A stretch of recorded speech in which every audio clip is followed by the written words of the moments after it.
The cylinder was empty. There was no oxygen in the cylinder that they brought. It was empty, and as at then she was already gassing.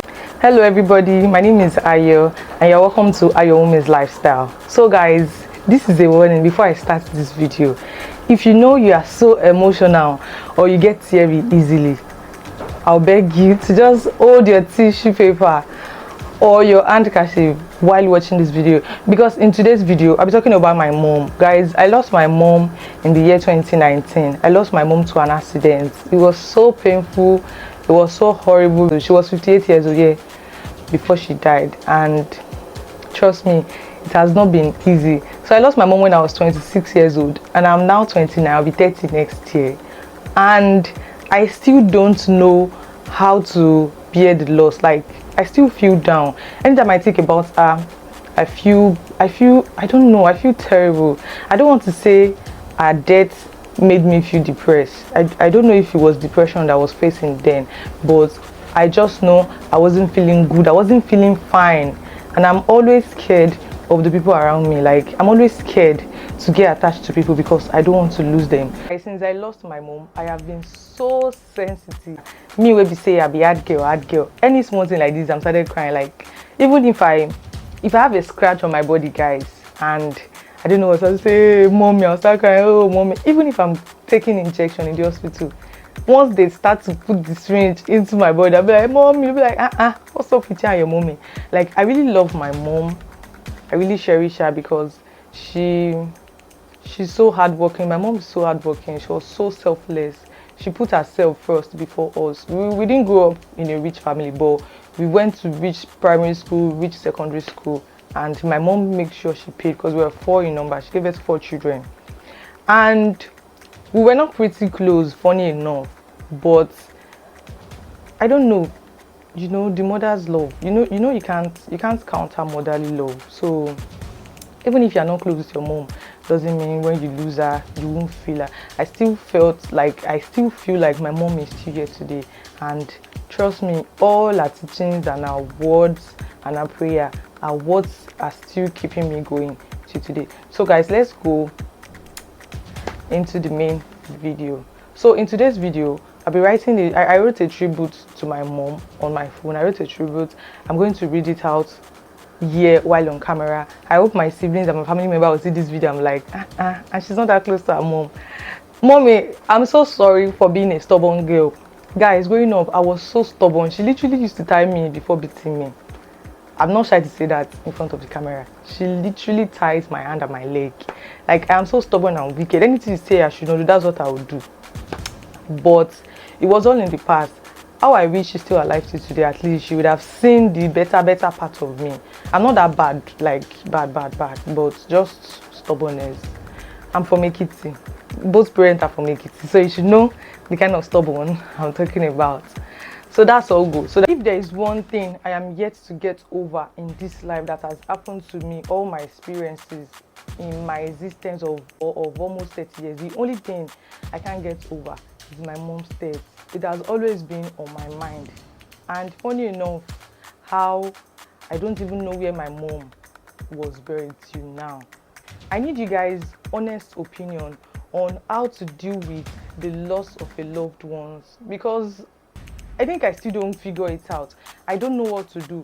Each time I remember my mom, I'm always crying. So now, talking about it now will take me back to when we just lost our mom. And you know, the pastors came to pray and everybody was crying. Everybody was like, you people should not cry. The tears is not even for today. That you people will cry. You will cry till forever. I thought they were even mocking us or they were cursing us then. But now I remember, each time I remember my mom, I ended up crying. I could be in a bus and I see someone that looks like my mom from behind, or I see someone that dresses like my mom, or I see someone that is wearing a clothes that my mom have a replica of. I'll just be sad. I'll just be crying because I don't know how to. I can easily get cranky if I'm remembering my mom. Each time I see her in my dreams, her face is always blurry. I don't know. It's just 3 years. So why is her face blurry? But the way I'm sitting now, I can just visualize her face. I'm seeing her face clearly now. But anytime I dream, her face is always blurry. Or anytime I have a dream that she's involved, I will not just see her face. Either I see her back or her hand or I see her clothes. Then when I wake up, I'll not be recalling that, in that dream I had, my mom was there, but she was there, but it looks as if she's still not there. I don't know what it means spiritually, or maybe it's because I'm so attached to her. Growing up, my mom has always been this hardworking woman, and she also taught me how to be hardworking, how to set my priorities right. She's so good with money. She's so good with money. If you give my mom 1,000 naira today and you come back the next day, trust me, she would have turned down 1,000 naira into 3,000 naira. Growing up then, I remember when she used to warn me, don't buy, stop buying, you can reuse your hair. You know, then now, once I make my hair, she'll be running after me, don't throw this hair away, you can still use this with one, you can still use this attachment. I'll be like, mommy, what? Can you let me? She don't use it twice. So it was so funny. We had that kind of roller coaster relationship. It was sweet. I remember a time, because her birthday is always April. I remember a time that I did her birthday for her. And guys, my mom sells gala. If you are in Ikotun, if you know number 3 Dino Road, you know my mom. My mom is the woman that sells gala in Ikotun Junction. She sells gala, she sells chin chin. But before then, when I knew my mom, she was selling gari then. She sells raw gari, raw rice, and raw beans. Then after then, she started selling slippers, school sandals in the same complex, in the same building, before they changed that building to a complex. So my mom has been in that place for years, for more than 20 years, as long as I can remember. Then she started selling gala in the late 20s. She started selling gala, selling biscuits, selling chin chin. But if you know that complex opposite corner filling station in Ikotun, that woman, she's no longer there. She's my mom. She's my mom. So if you are watching this video, share it. She's my mom. And if you have been wondering, what happened to this woman that sells chin chin? She's late, we lost her. So what happened was that on a Friday in September 2019, she always closed early. She closed late rather. So she was going home. I'm supposed to go with my brother. My brother went to use the restroom, then left my mom. So my mom was not aware that he went to use the restroom. So we have 2 routes to my house then in Ikotun. Either you follow Fatimo or you follow the main road. And it was around after 10 then. So she was like, she doesn't want to follow Fatima because Fatima is always dark at night and there was no light because of street boys, so they won't take her money or her phone. So she decided to take the main express, and she was carrying something. I don't know what she was carrying. She was carrying this carton on her head. She was not even walking on the road. She was walking by the roadside. There's a walkway. She was walking by the walkway. Then this drunk driver just came from nowhere to eat my mom from behind. From nowhere. A lot of people were there, they were like, is this Laroso? My mom's nickname was Laroso then, because I told you initially she started selling rice. So a lot of people call her Laroso. So it was Laroso that everybody used to call my mom. Even me, my friends, they call my mommy Laroso. So it was like, is that not Laroso? That's how they rushed my mom to the hospital. But guys, trust me, this thing that I'm about to say now was what killed my mom. It was not the accident, but this is like my second time of saying things in front of people. So what happened was that when they took my mom to the hospital, and this hospital, mind you, after she had the accident, she called the last number on her phone when she got to the hospital. So the last number called us. That was one of her younger sister. Then they called us that my mom had already had an accident. And guys, that night, I went to flex. that night. Coming back, I was making Snapchat video on my phone. So I couldn't even look at where my mom was selling. I didn't go out to flex that night. I would have followed in front of where she sells. At least I would have seen her. I would have still maybe waited. Maybe the accident might not have happened that night. But I went through another route and I was doing snap on my phone that day. I think I was attached to the snap, guys. It was so painful. It was so sad. Let me just say that. It was so sad. I was the first person to go to the hospital. What are the first treatments to do for someone that had an accident? You guys are now using balm, aboniki to press her body because she can walk, not knowing that it was internal bleeding. Even the drunk driver was still there that, this accident is not that intense. Apparently, she was not bleeding. So I'm sure they were not even familiar with internal bleeding.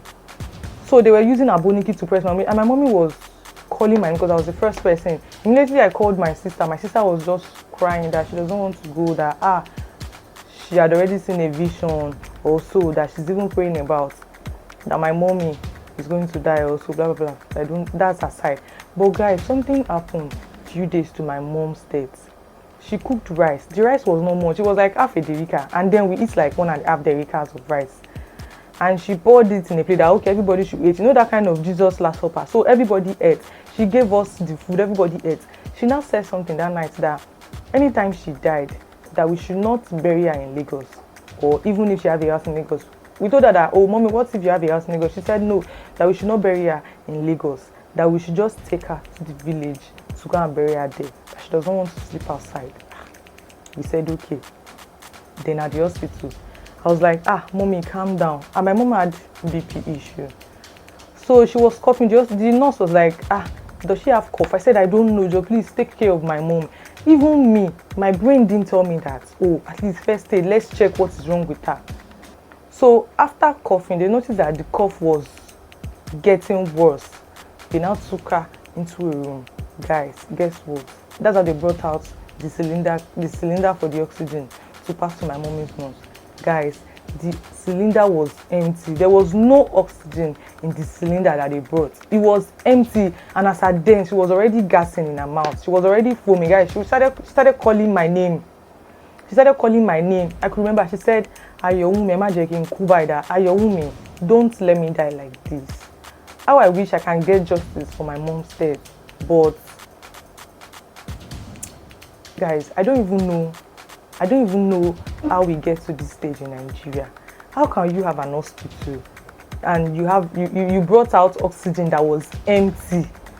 There was no oxygen in the cylinder. It was literally empty. The nurses were looking at themselves, and after that, my mom was foaming in her mouth. How can you just allow someone to die? And for the record, guys, my mom knows the woman that owns the hospital. It was even the woman that came outside to attend to my mom that day. The woman was like, like there's no problem, we should not panic. Until my mom started foaming.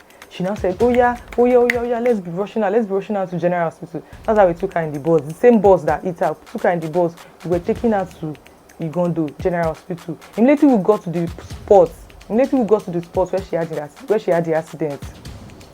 The car just stopped, and my mom died.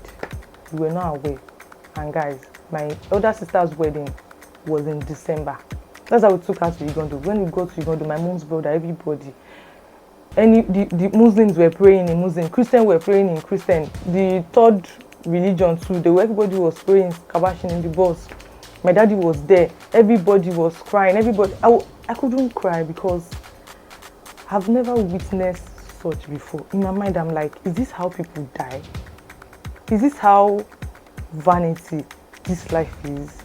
How can you hold a life? How can you hold your life so precious at the end of the day? My mom will cross the Cotton Road 30 times in a day and nothing will happen to her. She has never had an accident before. And this woman has been struggling, hustling for her children, hustling for the family.